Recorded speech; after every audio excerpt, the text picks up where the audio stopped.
sign on.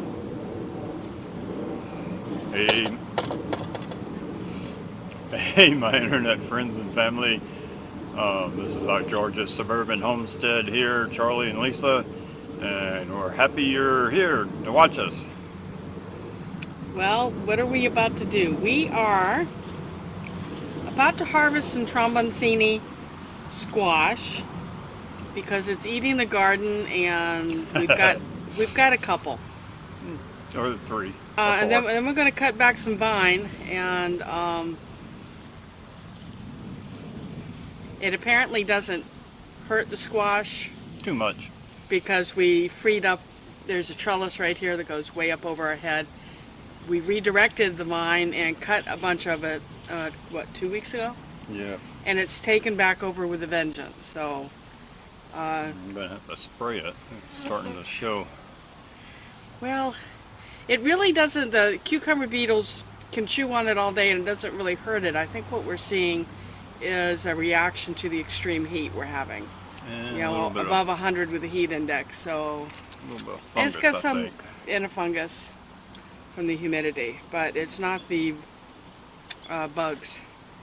So I guess spraying neem or some sort of natural fungicide Mm-hmm. is, but neem may do it, or a milk bath. You can get rid of mildew and stuff on your cucubids. You can use either whole milk or whole milk cut with 25% water and just spray. But usually that is a preventative, not a cure once you've got the problem. Neem will take care of fungal and bacterial infections after you've bunch got of them. Yeah. Anyway, so I'm going to turn the camera around and let you guys watch what we're doing. I'll probably put it on that funny little fast paste thing that I do because we've got a bunch of it. And this is what you harvest with. Leaves are going to the chickens. Although you can eat the leaves, I just wouldn't eat the ones that are covered with the brown spots. Alright, so here we go.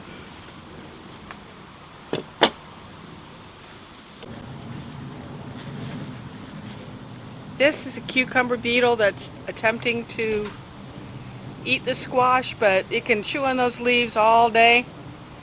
And the squash doesn't care. But we mush them. Sorry.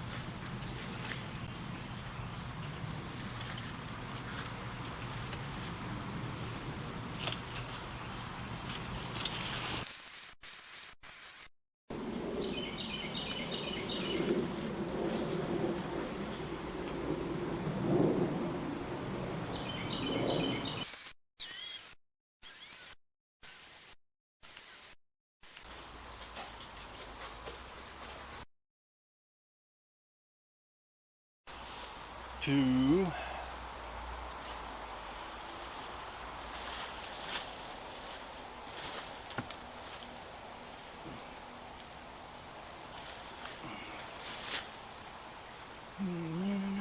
Three, four.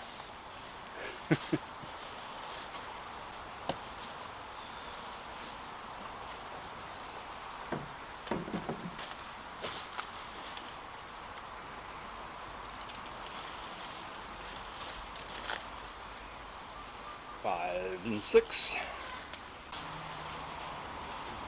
Seven.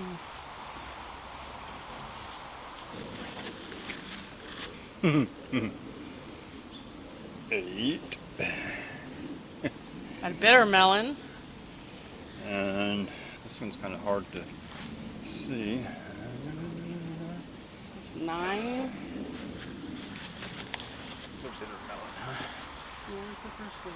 Oh, that's the first one. One right there.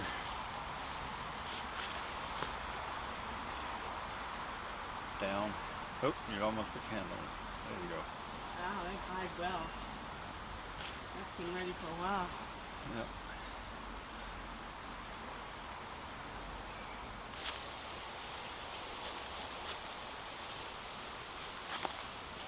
Spaceship. Come look down the hallway with us. I'm going to have to cut my way into our hallway.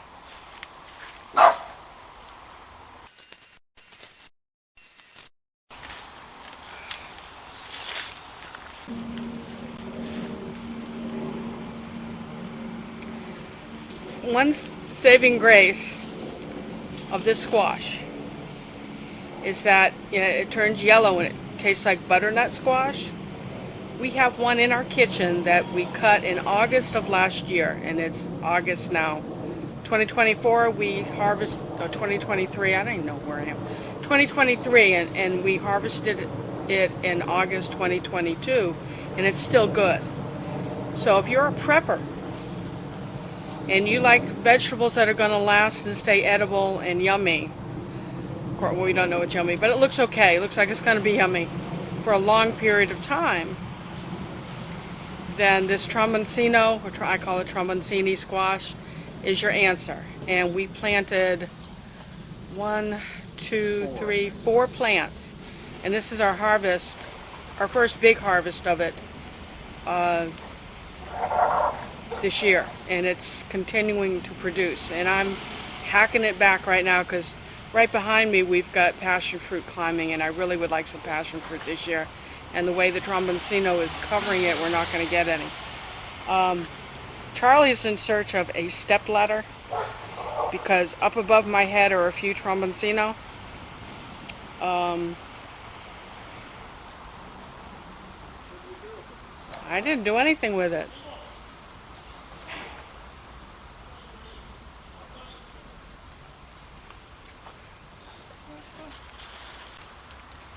This leaf over here is a different plant, and I think it's a bottle gourd or a snake gourd.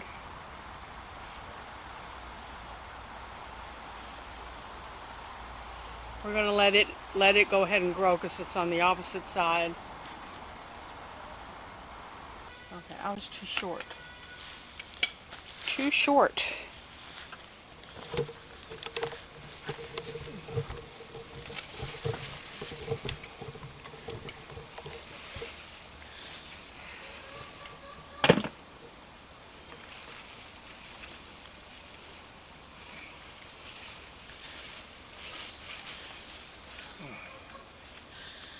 Alright, can you see where that main vine is coming over the trellis to your left? And cut it without cutting the passion fruit, if you don't mind. Look.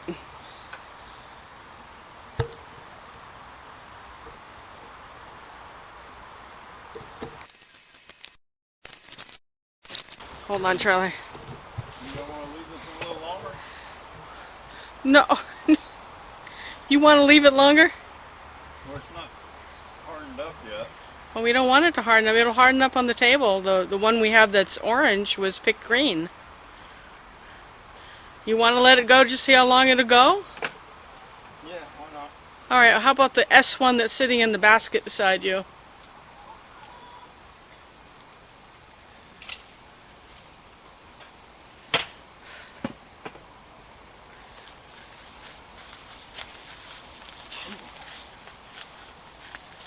Heavy. How much does that weigh?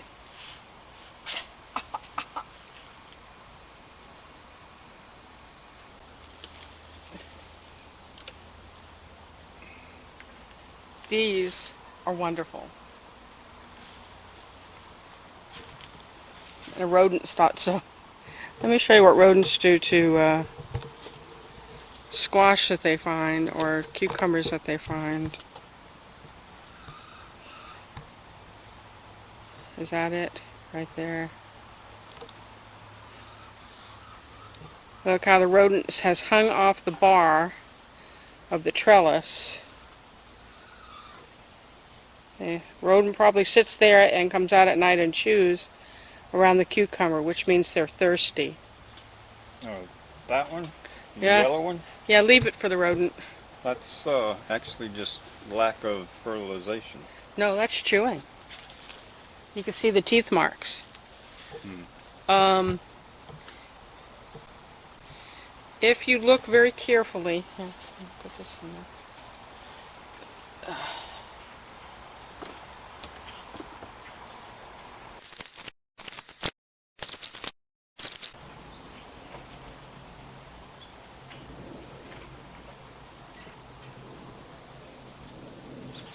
We planted 4 of these vines. Next year we'll plant 2. If we even plant any next year, because we'll still have squash.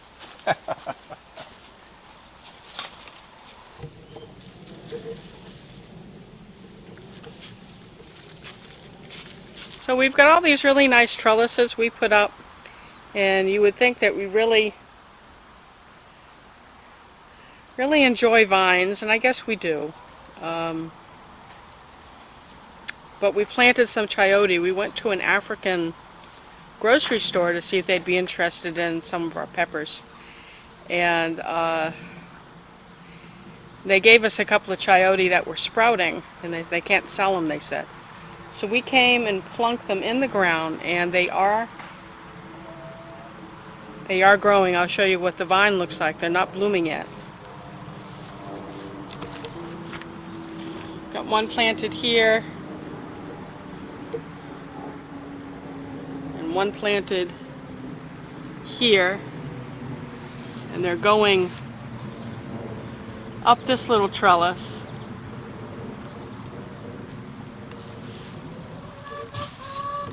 Behind the burdock root.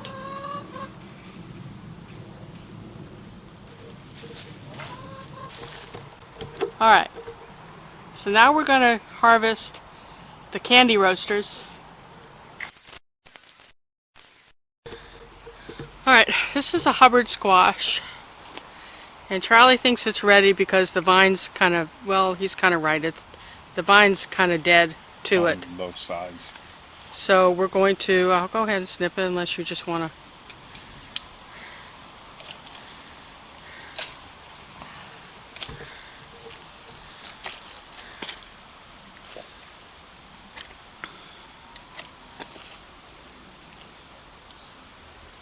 Hubbard, we say in New England. It's a Hubbard.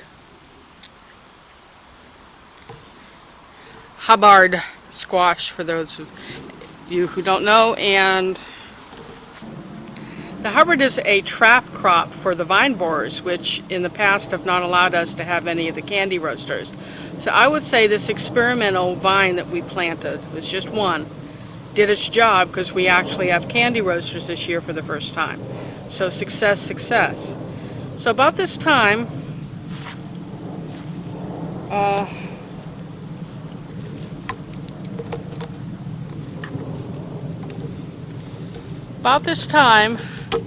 Charlie thinks we're done. But we got more to do down the hill, Daddy.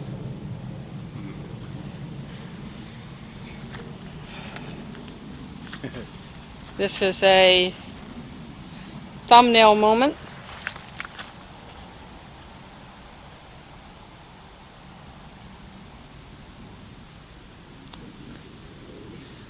So let's take a hike. Do you want to push the wagon, or you want to hand carry what we have down the hill? Pull the wagon. You just wait. You got to start weighing this now. How much would you say we got in here?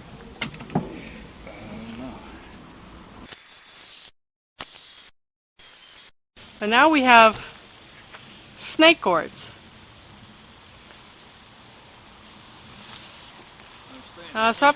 It's up to Charlie whether he wants to pick these snake gourds at this stage.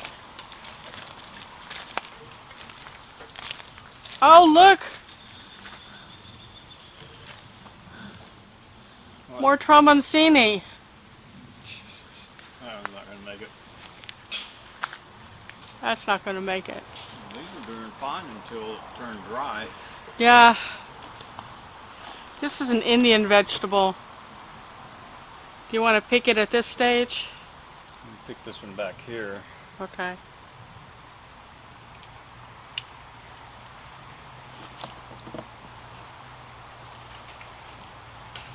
Your arm's bleeding, Daddy. Got bit by spiders when we were cleaning the garage. Oh, sorry. And these are Bishop Crown's peppers, or I'm letting go to seed because we like them so much. They really have a good flavor, but I couldn't find seed for them anywhere. So I'm collecting seed this year. Wow, is it dry?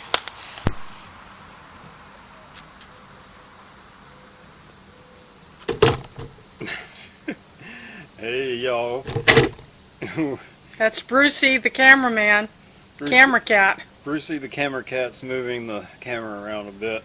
We're at our weigh-in. We got some squash. Just a little. And Lisa's going to be taking notes. Going to back up some. according to this scale, I'm weighing exactly 199 pounds. So we'll add one to whatever it weighs over 200 pounds, and that'll be it. I'm going to focus on him midsection so y'all can see the size of these, and I've got to sit and take notes. Why aren't I doing the weighing? Because I don't want you to know what I weigh. If I can get the scale to work. Okay, Hubbard.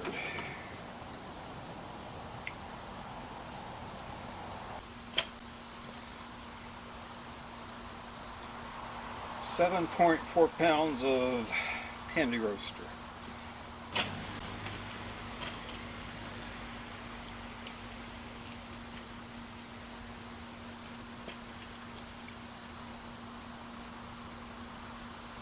.6 pounds.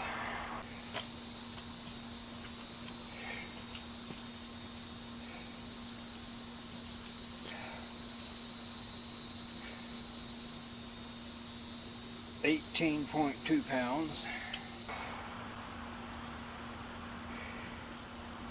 17.8 pounds. That's the funny one.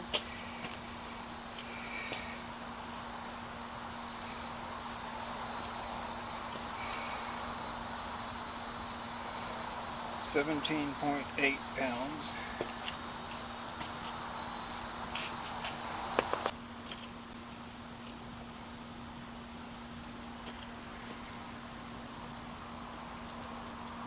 £12.4 pounds.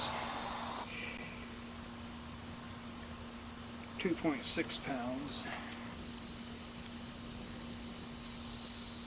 Thanks for spending time with us. I hope you're sitting there going, like we are.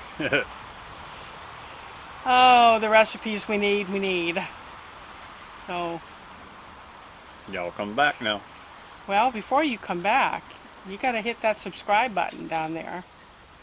Make the bell black so you don't miss any of these riveting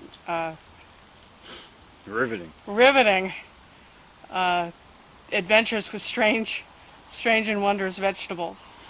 But we enjoy having you part of the family, and those of you who aren't yet, we'd enjoy welcoming you into the family. So until next time, Y'all come back now. You hear? see ya. Bye.